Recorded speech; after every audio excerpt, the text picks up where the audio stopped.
3 મેના રોજ તમારી નીટની એક્ઝામિનેશન થવા માટે જઈ રહી છે। આજના વિડીયોની અંદર હું તમને ક્વિક ટિપ્સ આપવાનો છું જે નીટની એક્ઝામિનેશનમાં તમને ખૂબ જ કામ આવવાની છે। તો યસ દોસ્તો, મારું નામ છે Priyesh Patel.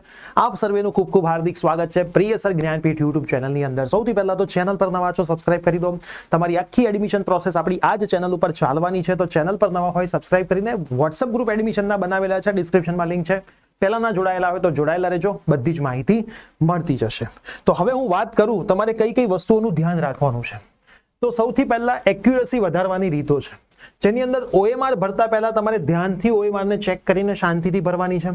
Question number verify કર્યા વગર આગળ વધવાનું નથી। જે ક્વેશ્ચન નંબર હોય એ જ ક્વેશ્ચન નંબર ત્યાં લખવાનો છે।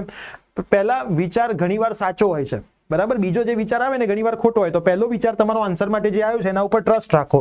વધારે વિચારવાથી કન્ફ્યુઝન વધશે, તો સિમ્પલ વિચાર કરીને જવાબ લખવાનો પ્રયત્ન કરો। નેગેટિવ માર્કિંગ ધ્યાનમાં રાખજો, બધું જ ટીક કરીને આવવાનું નહીં, પ્રશ્ન છોડવાથી પણ તમારું સિલેક્શન થઈ શકે છે।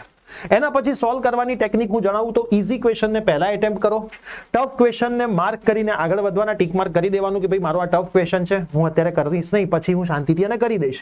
એલિમિનેશન મેથડ તમારે વાપરવાની છે, ફોર્મ્યુલા બેઝ હોય તો રફ વર્ક કરીને ફટાફટ સ્ટેપ મૂકીને જવાબ લાવવાનો પ્રયત્ન કરો।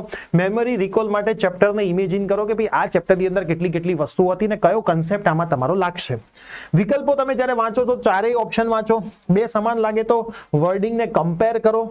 સાયન્ટિફિક ટર્મ સ્પેલિંગ પણ ખાસ તમારે જોવા પડશે। એક્સ્ટ્રીમ ઓપ્શન ઘણીવાર ખોટો હોઈ શકે અને ઓપોઝિટ ઓપ્શન હોય તો કોઈ એક સાચો હોઈ શકે છે। ટાઈમ મેનેજમેન્ટ કેવી રીતે કરશો કે કોઈ એક પ્રશ્નની પાછળ વધારે સમય નહીં બગાડો। કોઈ પણ પ્રશ્નોને તમે ઈગો ઉપર નહીં લઈ લો, કોઈ પણ જાતનો વધારે સમય બગાડ્યા વગર ઈગો ઉપર નહીં લેવાનો, ના સોલ્વ થાય તો એને ત્યાં મૂકી દેશો।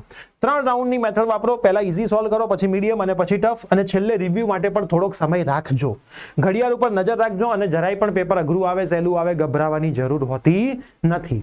એના પછી પ્રશ્ન વાંચતી વખતે પ્રશ્નને તમારે પૂરેપૂરો વાંચવાનો છે। એની અંદર ક્યાંક લખ્યું હોય નોટ, ઇનકરેક્ટ, એક્સપેક્ટ એવા શબ્દો ખાસ તમારે જોવાના, એના લીધે આખા જવાબ બદલાઈ જતા હોય છે। ઓનલી, ઓલવેઝ, નેવર જેવા એબ્સોલ્યુટ વર્ડ્સને પણ ધ્યાનમાં લેવાના। પ્રશ્ન શું પૂછી રહ્યું છે તે સમજવાનું, ખાલી વાંચવાનું નથી। ફિગર આધારિત હોય તો લેબલ્સને પણ જોવાના છે। સાથે સાથે ગોલ્ડન રૂલ શું કહે છે, જે ના આવડે તે પછી તમે કરી શકો છો, ડાઉટ હોય તો છોડી દો અને જે આવડે તે પહેલા લખો।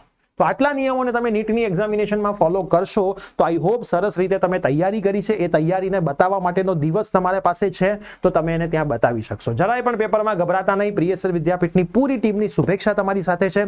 તમે જે આખું વર્ષ, છેલ્લા 2 વર્ષની મહેનત કરી છે, આ મહેનત તમારી રંગ લાવવા માટેનો સમય આવતીકાલનો છે।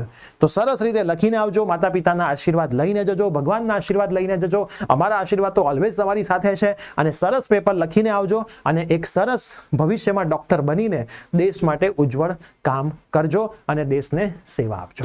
મળીએ છીએ, બાય બાય, ટેક કેર અને બેસ્ટ ઓફ લક।